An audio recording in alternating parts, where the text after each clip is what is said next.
ঢাকার সর্ববৃহৎ ফলের পাইকারি বাজার বাদামতলী ফল ব্যবসায়ীদের উদ্যোগে এক বর্ণাঢ্য ইফতার ও দোয়া মাহফিল অনুষ্ঠিত হয়েছে। 23 মার্চ রোববার বাদামতলী মসজিদ প্রাঙ্গণে প্রায় 2000 রোজাদারের জন্য ইফতার আয়োজন করা হয়।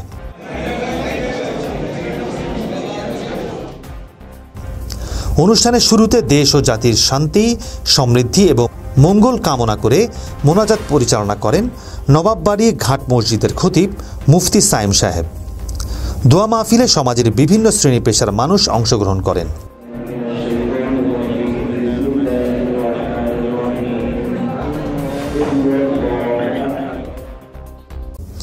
সংক্ষিপ্ত বক্তব্যে ঢাকা মহানগর ফল আমদানি রপ্তানিকারক আড়তদার বহুমুখী সমবায় সমিতির সাবেক সভাপতি হাজী মোহাম্মদ সিরাজুল ইসলাম উপস্থিত সবার প্রতি কৃতজ্ঞতা প্রকাশ করেন এবং ভবিষ্যতে এমন মানবিক উদ্যোগ গ্রহণের কথা ব্যক্ত করেন।